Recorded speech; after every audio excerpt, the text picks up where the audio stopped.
这个是轻轨，马来西亚吉隆坡啊。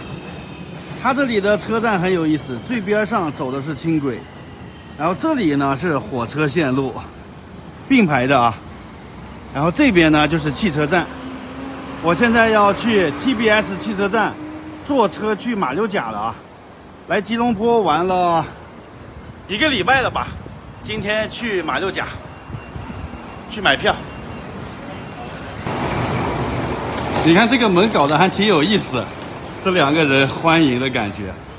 TBS 车站啊，这马六甲呀，它没有火车，只能坐汽车去了。汽车站里面挺大的嘛，去哪里买票呀？如果大家是第一次来到国外的这种汽车站，你晕不晕啊？不知道哪个是干哪个的啊，也不知道买票在哪里。应该是这一排买票的吧，这上面大屏幕也全都是英文的，一时半会儿也看不懂。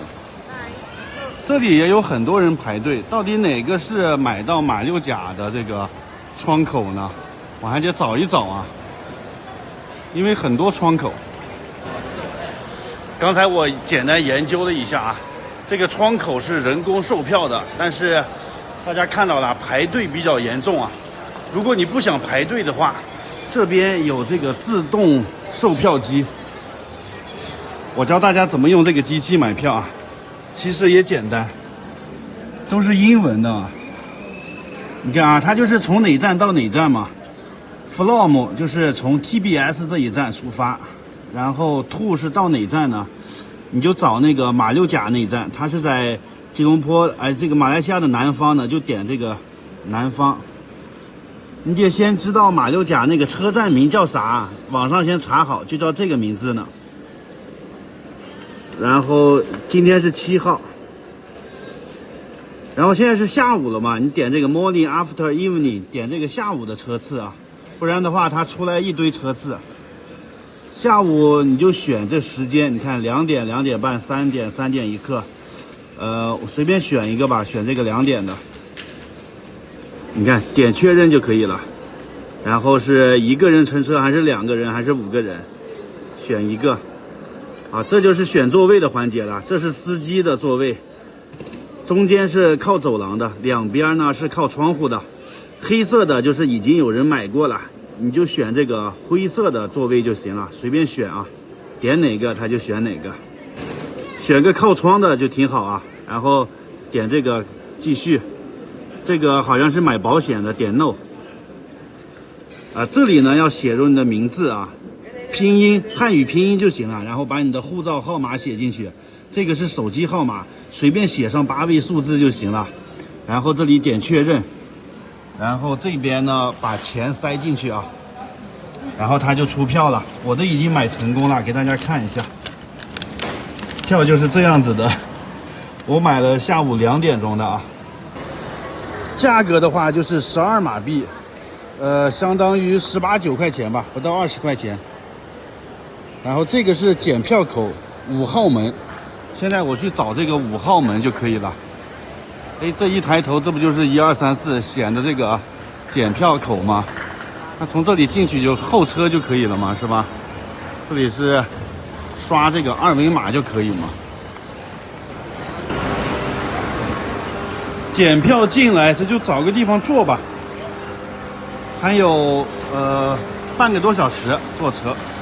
那就等会儿吧。然后这里还有卖小吃的，可以买点零食啊、饮料啥的啊。他们这边的饮料很贵的，给大家看看价格。这饮料可乐、雪碧啥的都4块3马币呢，你得乘以1.5就是人民币，相当于7块多钱啊！这一瓶饮料。上车了，哇塞，豪华大巴呀！我第一个上车的，而且我是坐最前面这个位置的啊，1号位置。哎呀，太好了！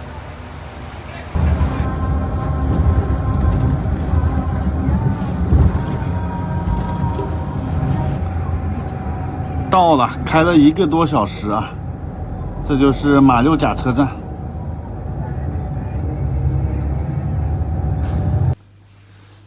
找了个地方住啊。先把行李放下，然后一会儿出去转一下。房间里挺宽敞啊，一个大床，还有沙发，卫生间，挺干净的感觉。电视、空调，空调必须有啊。还有个小阳台呢。哇，在这里看看风景啊。这里离那个机场街很近的，这里就是老城区。你看那个房子就很有以前的特色啊，感觉是个大农村一样啊，这地方其实是老城区。现在出去转一转去啊，放下行李，轻装简行，出去吃点饭，然后转一下。这里的华人也非常多，你看这个马路边的店铺全都是中文招牌啊，全是汉字。茶餐厅、自助餐、市场、点心茶楼、大碗工，那边还有个茶餐厅，哎呀，全都是汉字呀。这边给我的第一印象就是一个休闲的小城市啊。你看这边的房子都很度假的感觉。哇，这个角度好漂亮啊！这个就是马六甲河。现在灯光打开了啊，快天黑了。看这个倒影多美，这边更美，这是一个5星级酒店。这个河再往前几百米的距离就出海了，就是这个大柱子下面就出海了。看这个河流一点波浪都没有，就像一个镜子一样。看这个上下对称的建筑啊，哇，这个真是太美了。我第一次听说马六甲这个地方是什么时候啊？很早就听过了，上历史课的时候，地理课的时候，这个马六甲被誉为世界的海上十字路口啊，交通位置非常重要。像我们国家那些运输石油的那些船呀，都要通过这个地方。这里可以说是海上咽喉啊。明天我到那个海边去转一转。现在先到古城里吃个饭。这里好热闹呀，这是一个美食街。看，这上面还有庆祝中马建交50周年的牌子呢。到这里面逛一逛，晚上很热闹呀。进去吃点东西。这个叫做机场街，人真多呢啊，都是摆小摊的。真的在这里说中文就可以了，到处是中文招牌啊。然后这些摆摊的人也都会说中文的，我觉得起码有70%、80%都是华人。逛街的也是华人，摆摊的也是华人。看这里有一个福建会馆，而且这里的这个房子也是南洋风格嘛，下南洋这种风格。吃个牛肉饼啊，就吃了一半了。再吃一个虾面，有虾、面条，还有鸡蛋，还有啥东西啊？这是虾面10块，这个牛肉饼8块。看南洋虾面、炒粿条、拉面，这个叫沙爹。这个槟城就很多炒粿条和虾面啊，还有娘惹烤鱼、生蚝、拇指生煎包，跟国内吃的差不多啊。这些串串，背景音乐放的是张学友的《吻别》。看我身后的英文写着欢迎光临历史文化名城马六甲。哇，我现在就到马六甲了啊！身后是马六甲河流，前方几百米就通向海洋了。哇，这个地方呀，海上十字路口，中西方文化交汇的地方啊。从很早的时候，我上小学的时候，历史课本啊、地理课本啊就知道这个地方了。今天带大家逛一下啊。然后这里是非常热闹的一个景区啊，不是景区，就是这个城市，整个城市啊都是世界文化遗产的。你看啊，这里还可以买船票，坐船观光的，成人票30马币，相当于45块钱吧。我今天的行程是这样啊，先在这里红屋子逛一下，最后去坐船。边走边给大家介绍一下这个马六甲的历史啊。最早的时候呢，这个地方是咱们的郑和下西洋时候，中国人就来到这里了。那是1405年啊，明朝的时候。然后过了100年，葡萄牙人来了，占领了这里。然后是荷兰人占领了这里啊，荷兰人建的这个红色的房子。最后呢，18几年的时候，英国人来了，又占领了这里。2战的时候呢，日本又占领了这里。所以马六甲这个地方，因为它的地理位置非常重要嘛，每次打仗的时候，首先要攻占这里。好，参观一下这个红色的房子啊，这里是游客最多的。哇，还可以坐这个小花车游览呢。这里拍照的人最多，有一个“我爱马六甲”的这个标志。这是荷兰时期建造的这些东西啊，还挺漂亮的。现在你在世界上啊找不到荷兰殖民时期留下的这些房子了，只有这个地方还保留的呢。这是16几年时候的房子啊。这里的花车是真多呀，可能坐的车在这游览是这的一个项目，就跟北京城可以坐那个黄包车一样。这个其实是一个教堂啊，欧洲人去哪里都要建个教堂。然后这边呢就是荷兰殖民时期他们的办公大楼。哇，那个钟现在都响了，整点的时候报时了吧？可以看一下欧洲的这些喷泉。你看啊，这么多国家来了这里，只有中国人来的时候没有占领他们，中国人是跟他们做生意啊，做贸易。其他的这些欧洲国家都是殖民啊，占领这里，说明中国人很爱好和平。然后到这个河边看一下，这里可以吃点喝点。这河两岸的风景非常美，河对岸你看那房子上还有彩绘，特别漂亮，5颜6色的。住在河边，这都是河景房啊，太美了。这是荷兰的大风车。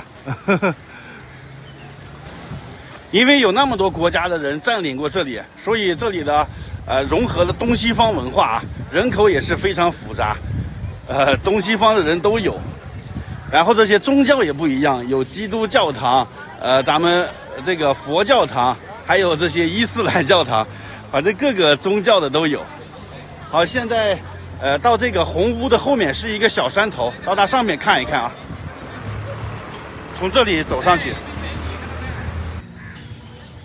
这个红屋其实是建在一个斜坡上，它一共4层，最上面这层呢就是统治者老大住的房间，最下面那层呢还有一个小型的监狱呢。你看这院子里啊立了一个郑和的雕像。他们这荷兰人建的时候啊，其实都是白色的这些房子，是英国人占领了这儿以后，把人家这房子全都刷成红色的了。所以现在这里又叫做红屋。郑和啊是所有这些外国人中第一个来到的外国人，但是他没有占领这里，是和人家友好做生意啊。其他的后来的人就全部都占领这里。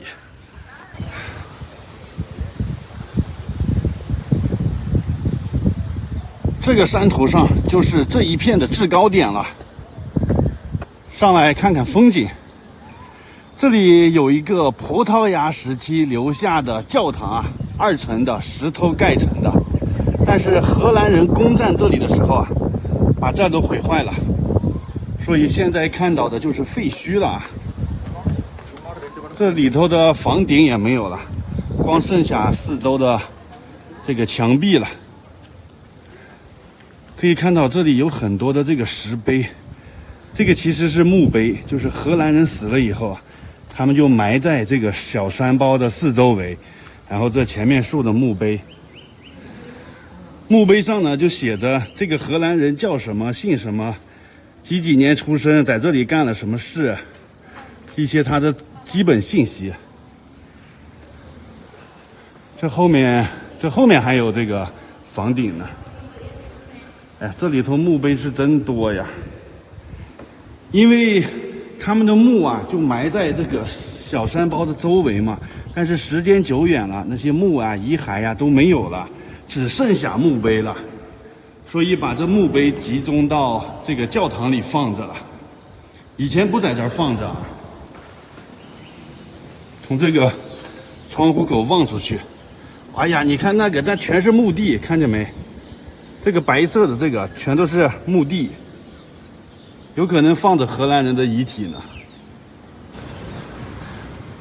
这个荷兰人当时很厉害的，他不是只攻占了马六甲这一个地方啊，他以这里为据点，往南攻占了印尼的首都雅加达，往北呢顺着就去了中国的广东、福建那一带了，然后又攻占了台湾，占领台湾38年之久了啊。后来在1662年的时候，郑成功收复台湾啊，才把荷兰人赶走。你说说他有多厉害？荷兰人占了马六甲这里以后，山顶的这个教堂就废弃不用了，专门给他们放这个墓碑了，就因为他们在山脚下建了那个新的教堂了嘛。这山顶上啊也是看风景的好地方，从这里望过去啊，远处呢那个就是马六甲海峡，看到吗？世界十字路口啊，交通要道。这个海峡对面60-70公里的地方就是印度尼西亚苏门答腊岛，这2个岛之间就夹着这个海峡嘛，它是印度洋还有太平洋这个交汇的地方啊，所以地理位置很重要。哇，在这个山顶可以俯瞰马六甲市区的景色，全是这个红色的屋顶啊，那里感觉是一排小别墅。这里还有一个观光塔呢，这就跟那个游乐场里面那个观光塔似的啊，可以坐在这上面，然后这就升上去了嘛。但现在我看了它半天，它好像没有动，是不是没有开放啊？中国有句古诗啊，叫做独自莫凭栏，就是说一个人的时候不要靠在栏杆上看远处的景色啊，这样容易怀念起过去来啊。哇，我现在就靠在这里看着这个海峡呀，感觉以前那些事我都没有参与嘛，怎么就感觉挺熟悉的这种印象呢？这个地方是你方唱罢我登场，各领风骚数百年。从1405年郑和来了这里开始啊，每100多年就换一个统治者啊，来来往往的，很热闹。想象一下以前的场景啊，从那个大海上开的船过来，从这里登陆。从山顶走下来了，其实就是一个小山包，没有多高的。现在葡萄牙人的遗迹呢，就剩下2处了，一个是山顶废弃的教堂，一个是山脚下的这个城门，就剩下这2个地方了。最早是葡萄牙修建的这个城堡啊，后来荷兰人来了，英国人来了，这里还放了几门大炮呢。这炮应该是假的啊，不是以前的了，专门放在这儿让游客拍照的，就在这河边呢。哇，大家看河对面的这些房子，像不像江南水乡的感觉呀？这上面还写的汉字，写的诗。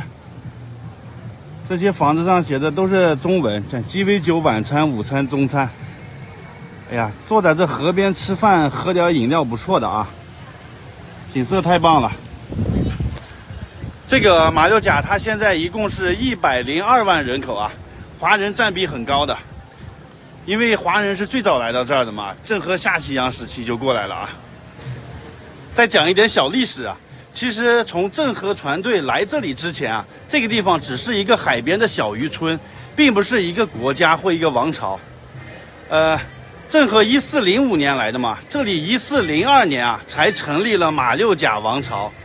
就是说比郑和船队早3年来的这里成立了这个王朝，而且呢他也不是本地人成立的啊，是那个海峡对岸苏门答腊岛那边的有个王子，有人进攻他们嘛，他们就逃到这边来了，在这里成立的这个王朝啊。这个王子他不是刚成立这个王朝3年嘛，还不稳定呢，北边啊有暹罗的那个压力，南边呢又有那个海上别人的侵略，所以他也很依靠这个郑和的力量帮他维护这儿的统治啊。因为郑和带着2万多人呢，那个大的船队啊，所以郑和当时实力也很强的。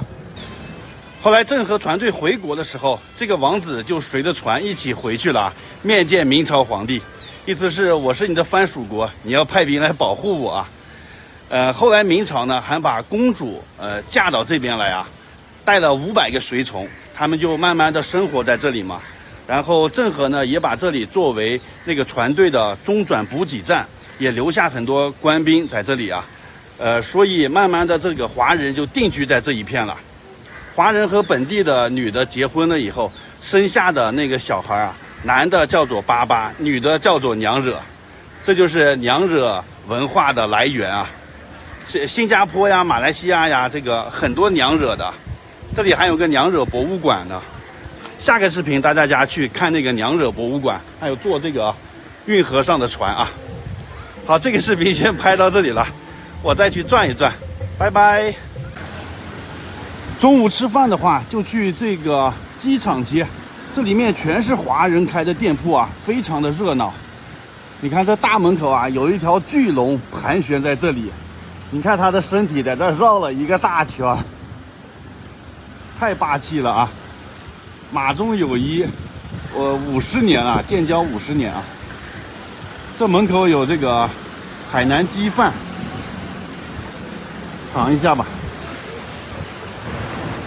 这家店好有名的啊，这个墙上有很多名人来吃过饭拍的照片，还有那些什么首相啊、总统之类的呢。这个是香港食神啊，香港食神，还有这个称号呢，食神。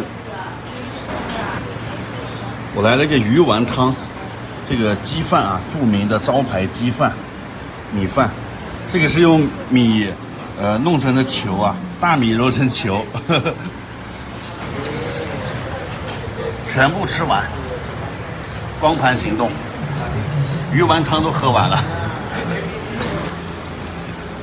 这里竟然还有兰州拉面呢，那去吃碗面吧，现场拉面呢。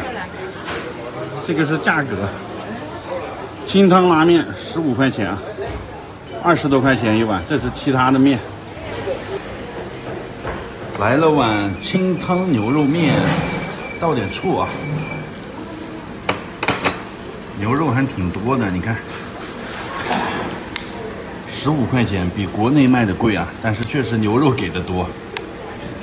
先喝狗汤吧，牛肉，一口牛肉一口面，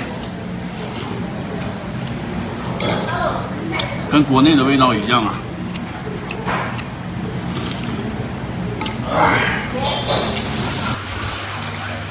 喝一个龟苓膏，就是这个啊，还有一个罗汉果的茶，冷饮，龟苓膏13啊，这个茶8块。龟苓膏是个什么呀？老是听说，没有喝过啊。今天我就尝一下，这个跟果冻似的，你看。然后应该倒点这个喝啊，他给了我个这个，这个是蜜。这个是中药做成的啊，应该吃起来有没有中药味呢？吃起来确实是有一股中药味儿，就跟吃果冻似的啊。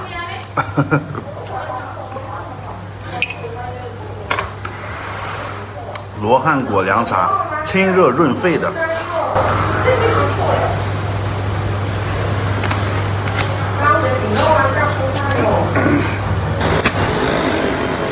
今天晚上就住这边了，这红色的楼外观看着还不错呀。房间里面给我开了个2个小床的房间，还不如给我个大床房呢。比较简单的陈设，窗户外面的景色不错呀，看这个视野非常开阔，哇，看得好远啊。这个窗户最好了啊。房间里也可以干干净净的，这个房间140多块钱吧，加上税。先这样吧，明天我可能就要去新加坡了，马来西亚玩了有20天左右。好，新加坡见，拜拜。给大家看一下，我现在在马来西亚的这个马六甲，在楼顶呢，要去一个观光平台。哇，好高呀，这个地方。通过这个玻璃天桥啊，看我这边，这是40多米的这个高度啊，40多层，不是40多米。哇塞，到了这个房顶了，居然还有一个泳池。42层的楼顶啊，带大家看看风景。这个楼应该是马六甲最高的楼了啊！哎呀，在这上面啊，一览众山小。看这个下边，清清楚楚的啊，从这里就可以看那个马六甲海峡，就在这个方向呢。看，哇，远处这个海峡，世界的十字路口啊！海上的生命线，中国从中东进口的石油啊，都要通过这条海峡。不光是中国啊，韩国、日本他们的油轮也要通过这里的。所以，守住这个地方，就守住了日本、韩国的那个掐住他们的命脉了啊。这个角度看一下。哇哦，给大家看看这有多高！我把手机伸出去，哇，手机万一掉下去就摔得稀烂了。这个观景平台没有人啊，只有我一个人。哎呀妈呀，42层！整个这一片红色房顶的地方都是世界文化遗产。哇，想象一下，当年郑和率领的大型船队啊，几百条大船从那个海上浩浩荡荡的开过来，然后换成小船，从这个马六甲河来到这个市里面啊。你看这条河弯弯绕，特别的多，弯曲度很多的啊。然后上面有游船，可以坐的船游览的，昨天我都玩过了。那个河流入海的那个地方就是市中心了啊。然后我们看一下这里的地貌，其实特别的平啊，这是个大平原，但是这里没有发展起来，因为它人口比较少嘛，只有102万，地势非常的平坦，往那远处看，没有什么山的。要放在中国，这个大平原早就发展成那个大城市了啊，但马来西亚这里发展的比较慢。这里有块牌子，它上面介绍呢，前面这里很多森林的地方就叫做三宝山。为啥叫这名字呢？因为明朝的三宝太监郑和曾经驻扎在这里啊。每次他的船队到马六甲以后，不是要补给吗？所以他就驻扎在这个山上。然后明朝的时候，有一个公主也嫁给这边的国王了，然后这个公主带了500个随从过来啊。这些随从呢，在山脚下挖了一口井，就叫做公主井啊。行吧，咱们现在就到三宝山去看一下。它这楼顶上还有一个玻璃栈道呢，就很短的这么一小节，挑出来的啊，可以站到那里去拍照，看下面的景色。胆儿大的可以去尝试一下，包含在门票里了。这上面还有一个照相机器，你在那里它就会给你拍照。这楼顶上还有一个餐厅呢，哎，这餐厅布置的挺好看的，像是小花园似的啊。在这鸟笼子里面吃饭，看着这种景色，布置的挺好。现在我就下山了，下楼了。忘了说了，这个楼顶的观景台门票25马币啊，相当于40多块钱呢，在这个楼的楼顶啊。这就到达三宝山的宝山亭啦，进去参观一下子。哇，这里的天真蓝呐，纪念郑和的啊，哇，正有人做法事呢。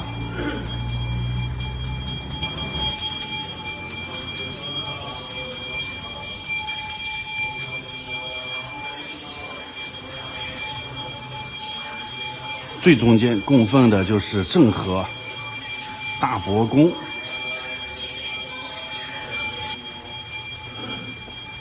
来这个后院看一下，看这里有口井，就叫做三宝井，就是郑和他们挖的井啊，在这里取水喝，就在这个山脚下呢。山上的树木相当茂盛了啊。这里面有一些展览，看这里有一个郑和的雕像啊，三宝太监郑和。哇，大家看这边啊，有好多领导人来这参观过，你看看这都是谁的名字啊？我都不能念呐，你看看，我都没有想到啊，这是他们当时游览时候的照片。宝山亭的门口就是那个公主井，在这里边呢也去看一下吧，挨得很近。这个井就比较大了啊。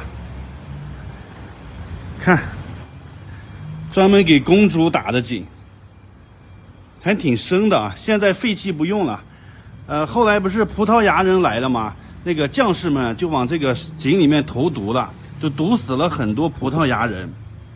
后来不是荷兰人又来了，英国人又来了，每次外敌入侵的时候，就在这水里面投毒啊，然后就别人刚来他不知道嘛，就喝这个井水，就把他们毒死了。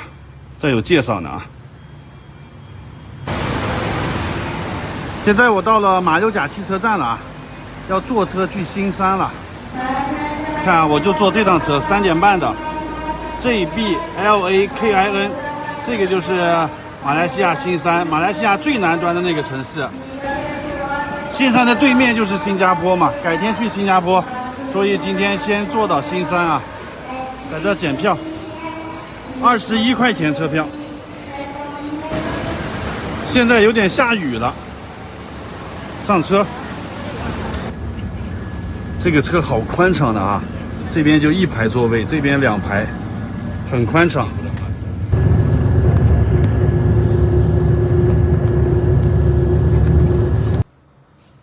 到新山了，先在这边找个地方住，又是给的2个床的小房间啊，这房间很小。看看窗外的景色，挨着主干道呢，好像稍微有点吵，但是下面是一大块绿地，这景色看着挺养眼的啊。这房间也就10来个平方吧，150块钱啊，也是一个连锁酒店，叫这个名字的。我喜欢住连锁的呢，就是因为它的这些卫生呀，稍微有一点点保障吧，跟国内的如家似的啊。但它房间也是很小。这个新山的地位啊，就相当于中国的深圳，因为深圳对面是香港，然后这个新山的对面就是新加坡。然后我的行程呀，就是明天在新山玩1天，后天去新加坡啊。从这边就是一座桥，走过桥就是新加坡了。好了，就这样了，拜拜。